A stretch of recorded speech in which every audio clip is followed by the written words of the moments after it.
네, 에스겔서, 에스겔.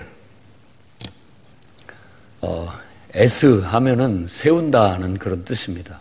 그리고 엘, 그러면은 하나님이죠. 하나님이 세우신다. 이런 의미를 가진 이름의 선지자, 에스겔입니다. 그가 이 1장을 읽어보셨으면 알겠지만 30년 4월 5일 계시를 받은 날 그렇게 기록을 합니다. 근데 그 30년이 뭔 30년인지는 언급을 하고 있지 않기 때문에 잘 모릅니다. 다만 연대를 추정할 수 있게 해놓은 게 뭐냐면 그 30년 4월 5일이 여호야긴이 유배된 지, 그러니까 포로로 끌려온 지 5년째다라고 그렇게 얘기를 합니다. 그러니까 보통 왕이 되면 왕이 된 연한을 따져가지고 무슨 왕 몇 년 이렇게 얘기를 하는데 여호야긴이 이제 597년에 포로로 끌려옵니다. 그리고 난 다음에 이제 마지막 왕인 시드기야가 왕이 돼서 11년을 간 다음에 나라가 망하거든요. 그러니까 포로로 끌려온 때가 597년이면 5년이 지났으니까 5년을 뺍니다. BC는 이제 숫자를 줄여나가는 거니까. 그러면 592년이 된 때라고 볼 수 있어요. 30년은 뭘까라고 봤을 때 대부분의 그냥 학자들은 에스겔의 나이, 자기가 지금 30세 됐고 5월 4일째 마치 일기 쓰듯이 그렇게 했을 것이다 라고 그렇게 봅니다. 그러니까 에스겔의 나이 30살 때 여호야긴이 포로로 끌려온 지 5년이니까 자기도 그때 포로로 끌려왔다고 봤을 때 자기도 포로로 끌려온 지 5년째 하나님이 보였습니다. 그러니까 그발 강가에서 바벨론의 그발 강가라고 하는 그 강가에서 갑자기 하늘이 착 열리고 하나님이 이렇게 보이는데 그 광경을 쭉 묘사를 했어요. 북쪽에서부터 폭풍, 구름이 이렇게 몰려오는데 그 폭풍 구름 속에 막 불이 번쩍번쩍 하는 거예요. 불이 번쩍번쩍 하면서 그 속에 네 생물이 보였어요. 네 생물의 형상. 그 생물의 형상은 사람의 형상 같은데 각각 얼굴이 네 개예요. 그러니까 요한계시록에서는 다 네 개의 그룹이 따로따로 네 얼굴인데 여기서는 한 천사가 한 그룹이 그러니까 이 생물이라고 하는 게 어떤 천사의 모습이라고 말할 수 있고 또 다른 데에서는 그냥 원어를 그대로 갖다가 그룹이라고 그렇게 말하기도 합니다. 네 얼굴이에요. 그건 우리가 익숙하게 하나는 사람 얼굴, 하나는 사자 얼굴, 하나는 소, 하나는 독수리. 이 네 형상은 예루살렘 성전의 네 면에 그려진 그림입니다. 사람, 그리고 사자, 소, 독수리. 그래서 이제 그 그룹, 하나님을 이렇게 모시는 그룹을 옛날에도 성막을 만들 때 휘장 같은 데다 술을 놓을 때 그 그룹, 천사의 술을 놓았거든요. 그러니까 하나님이, 여기가 하나님의 왕궁이고 법궤에는 하나님이 보좌라고 한다면 그 주변은 천사들이 그분을 모시고 있을 것이다 라는 그런 어떤 영적인 상상 속에서 그런 그룹들을 수놓아서 만들었던 겁니다. 근데 이제 이게 솔로몬이 성전을 지을 때 성전 벽면에다가 바로 이 사람, 사자, 소, 독수리 이런 모양을 했고 잘 알다시피 큰 바다, 그러니까 노대야인데 솔로몬은 그냥 그걸 너무나 크게 만들어가지고 엄청난 놋을 이용해서 만들었는데 바다처럼 만들었어요. 너무나 크죠. 그러니까 사다리를 통해서 올라갈 만큼 계단을 통해서 올라갈 만큼 높은 큰 바다를 만들었는데 그 노대야 같은 것을 바다같이 큰 그릇을 받치고 있는 게 소였습니다. 소 모양으로. 그런데 이 네 생물들의 다리는 곧았는데 그 발바닥을 보니까는 송아지 발바닥이에요. 소 발바닥. 그러면서 막 숯불 같고 또 횃불 모양 같고 번개 모양 같고 하는데 이게 지금 뭐냐면은 예루살렘에 있는 성전이 갑자기 네 천사들에 의해서 짊어져 가지고 성전이 이렇게 천사들이 들고 날아오르는 거예요. 그리고 그 밑에는 바퀴가 달려 있어요. 바퀴 속에 또 바퀴가 있는 것 같아요. 그러니까 그런 어떤 의미는 굉장히 바퀴가 빠르게 달리는 바퀴 같은 느낌입니다. 그래서 천사들이 두 날개가 있는데 날개를 펴면은 이게 쫙 앞으로 나가고 날개를 탁 못 으면 멈추고 이런 환상을 본 거예요. 그러니까 포로로 끌려와가지고 예루살렘 성전을 그리워하는데 에스겔이 분명히 아마 제사장 쪽에 그 레위 사람이었을 것은 분명합니다. 성전의 환상이 보이니까. 그 성전의 환상이 쫙 보이면서 아, 예루살렘의 성전은 어떻게 됐을까? 거기에 대한 그리움과 뭐 이런 것들을 갖고 있는데 갑자기 환상 속에서 그 성전이 거기에 딱 땅에 박혀 있는 게 아니라 이게 갑자기 날아오르는 거예요. 천사들에 의해서. 그리고 이게 막 좌우 상하 막 움직이는 거예요. 날아다니는 거예요. 그 환상을 봤습니다. 그러면서 궁창 위에 수정 같은 궁상, 그 생물들, 뭐 그룹이라도 하든 천사라고 하든 그들의 머리 위에 궁창이 이렇게 열리는데 황옥 같고, 그리고 그것들이 영이 가라고 하는 곳으로 바퀴들이 움직이는 거예요. 그러니까 그 하나님의 영에 의해서 그것들이 자유자재로 어디든지 움직인다라는 겁니다. 제 옛날에 고대 선지자들은 예루살렘의 성전을 별로 탐탁지 않게 생각했습니다. 왜냐하면 그건 너무 고정되어 있기 때문에. 원래 유대인들은 어떤 하나님의 형상을 만드는 거라든지 하나님의 뭐 집을 짓는다고 해서 고정되는 게 아니라 원래 하나님이 그 성막을 통해서 어디든 가는 곳마다 하나님이 함께하는 그런 하나님이었거든요. 근데 이제 가나안 땅에 정착을 하다 보니까 다윗의 신앙 고백을 통해서 솔로몬이 예루살렘의 성전을 짓고 보니까 딱 거기에 고정돼 있잖아요. 그러니까 늘 그것을 찾아왔는데 그건 순수한 우리 신앙하고 조금 어긋난다 하는 그런 것들을 봤죠. 그래서 이게 너희가 내 집을 짓겠느냐, 뭐 하늘이 내 보좌고 땅이 내 발등상인데 뭐 어디든 하나님은 계시고 우리가 어디를 가든 하나님은 함께 하시는데 여기만 하나님이 있다라고 생각하는 것에 대해서 좀 경계하는 듯한 말을 했던 겁니다. 똑같아요. 이스라엘이 포로로 끌려간 상황 속에서도 하나님이 예루살렘에만 계시느냐? 아니다라는 것을 환상을 통해서 보여주는 겁니다. 하나님은 살아 움직이시는 분이기 때문에 어디든 우리가 지금 포로로 끌려온 이곳 이 그발 강가에도 하나님이 계시는구나 라는 어떤 환상을 보여주는 겁니다. 그래서 그 속에서 정말 하나님의 음성을 들었는데 전능자의 음성 같고 군대 소리 같기도 하고 많은 물소리 같기도 하고 그래서 그렇게 아주 어미한 음성이 들립니다. 많은 물소리 이런 표현 어디서 들어보셨죠? 요한계시록에 이런 많은 물소리와 같다. 어떤 막 굉장히 어미한 그런 음성 소리, 그게 많은 물소리와 같은 그런 의미고, 또 어떨 때는 급하고 강한 바람 같은 소리, 사도행전에서 급하고 강한 바람 같은 소리, 막 기도 소리가 어우러지면서 하나님의 임재가 강력하게 느껴지는 어떤 소리, 많은 물소리라든지 급하고 강한 바람 같은 소리라든지 어떤 신령한 하나님 임재가 느껴지는 소리라고 볼 수 있는데, 거기를 보니까 어떤 사람 같은 형상이 보이는데 허리 위는 단쇠 같아요. 단쇠라는 건 그 쇠를 불에다가 이렇게 하면 빨간해지잖아요. 그걸 단쇠라고 하는 겁니다.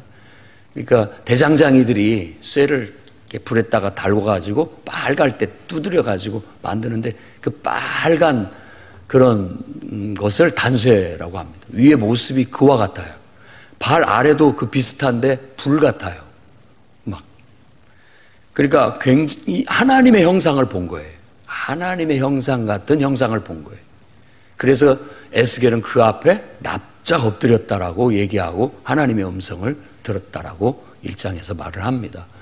이런 모습들은 요한계시록 1장에 요한이 예수 그리스도를 봤을 때의 모습과 좀 유사합니다. 똑같지는 않지만 유사한 그런 것들이죠. 그리고 에스겔의 여기에 이러한 환상과 단어들 이런 것들은 고스란히 요한계시록에 그대로 영향을 미쳤다는 것을 읽으면 읽을수록 여러분들도 그 비슷한 용어들, 비슷한 묘사들을 발견하게 될 겁니다.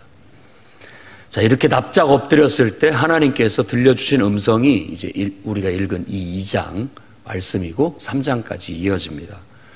인자야라고 부릅니다. 에스겔을. 그러면 우리가 이 인자라는 말은 예수님도 인자는이라고 말했잖아요. 사람의 아들이라는 뜻으로서 평범한 사람. 우리 조상들은 그렇게 했죠. 소자라는 말로 그냥 평범한 인간이다라는 자기를 낮춰서 부르는 말인 거예요. 그러니까 어떤 신과 대비된 어떤 그냥 순수한 인간, 평범한 인간 그런 의미로서 인자라고 그렇게 부릅니다. 그러니까 사람 같은 존재라는 거죠. 근데 예수님께서 인자라고 했을 때는 에스겔서가 아니라 다니엘서 7장에 나오는 인자 같은 이가 하나님 나라의 왕으로 등극하는 모습을 묘사했는데 그 인자다. 그래서 예수님이 인자라고 말하는 것은 다니엘서를 근거한 하나님 나라의 왕, 곧 메시아적인 용어로서 쓴 것이다라고 보는 거고 여기서는 순수하게 그냥 평범한 사람. 그러니까 연약한 존재, 평범한 인간. 그런 의미로서 인자야. 일어나라. 그 영이 내게 임하셔서 나를 일으켰다라고 그렇게 얘기합니다. 그러니까 영 같기도 하면서 사람 형상 같기도 하면서 신비한 형상처럼 보이는데 그 영이 음성이 내게 확 들려오면서 그 영이 나를 일으켜 세웠다라고 말합니다. 그러면서 이제 음성이 주어지는데 인자야 내가 너를 이스라엘 자손에게 보내겠다. 그 이스라엘 자손은 패역한 백성이고 나를 배반한 자들이다. 그렇게 말합니다. 그래서 그들에게 가서 듣든지 안 듣든지 이 뻔뻔하고 마음이 굳은 이 백성에게 가서 내 말을 전해라 라는 겁니다. 그러니까 지금 이것이 에스겔의 소명을 받는 상황입니다. 그러니까 소명이라는 건 부름을 받았다라는 거. 부를 소자에다가 명령명자니까 불러서 명령을 줬다라는 그런 의미입니다. 하나님께서 에스겔에게 소명을 준 거죠. 그러니까 지금 이스라엘 백성을 굉장히 나쁜, 패역한, 그러니까 패역이라는 말은 배반했다는 뜻입니다. 반역, 거슬려서 행한 그런 걸 패역이라고 하는 겁니다. 나를 배반하는 자들에게 내가 너를 보내겠다. 그들이 듣든지 안 듣든지 이 땅에 선지자가 있음을 알려줘라. 뭐 듣고 안 듣고는 중요한 게 아니다. 내 말을 전해야 되고 내 말을 전하는 선지자가 살아있다라는 걸 보여주도록 그렇게 그에게 사명을 줍니다. 그가 하나님 말씀을 전하는 대상들은 가시요, 찔레요, 그리고 전갈 같다라고 그렇게 표현을 합니다. 얼마나 척박한 환경인지를 말해주고 있죠. 그러니까 하나님 말씀을 전하는데 사람들이 꼭 가시 같고 찔레 같고 전갈 같아요. 다 가시가 달려가지고 찔르는 존재, 공격한다라는 거죠.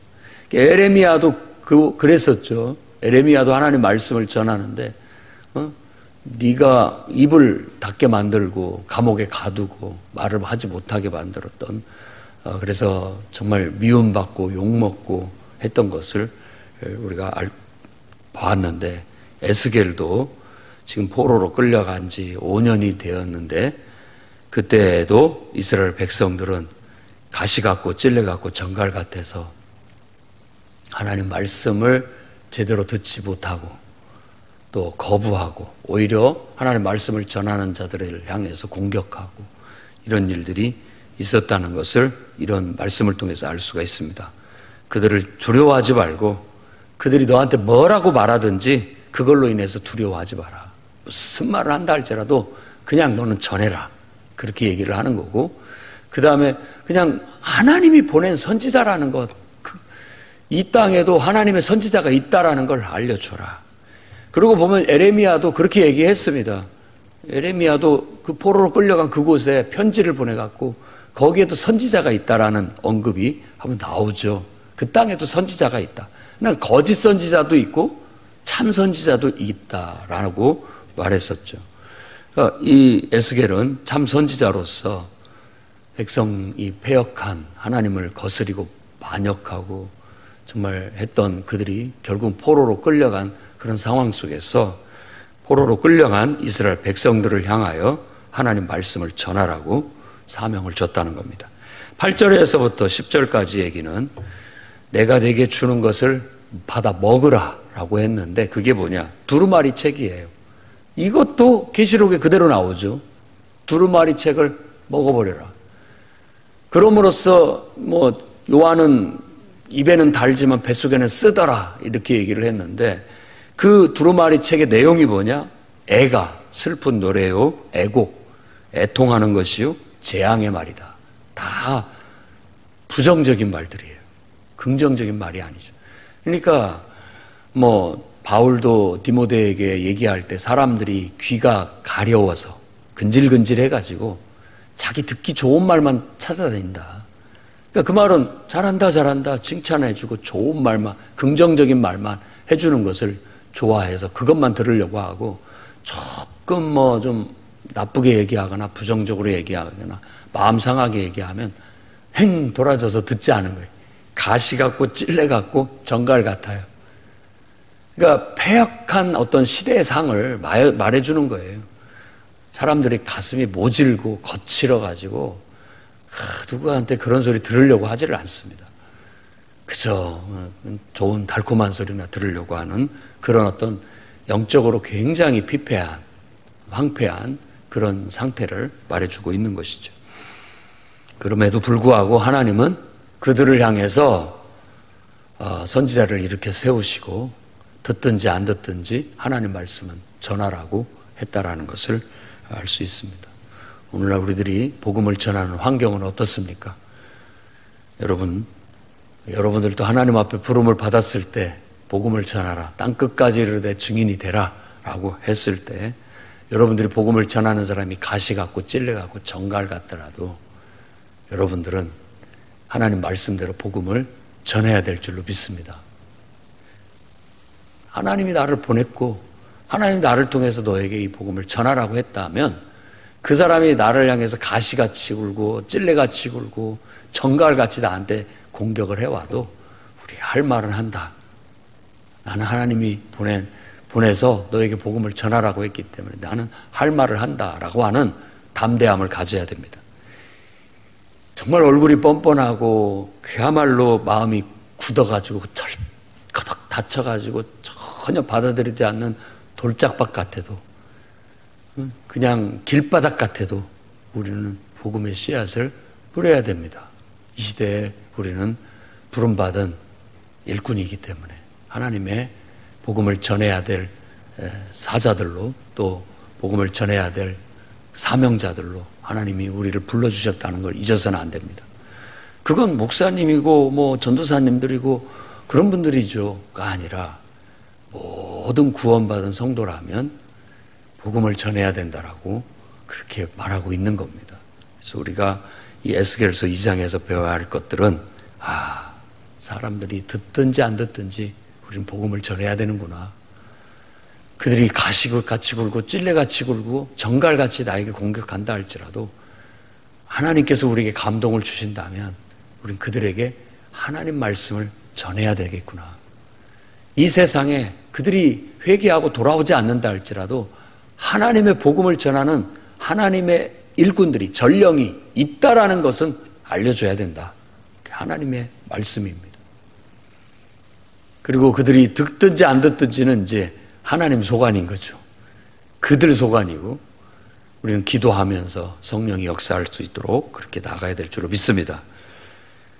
오늘 하루도 여러분들이 복음을 전함으로써 큰 기적과 능력을 경험하는 하루가 되기를 주의 이름으로 축원합니다.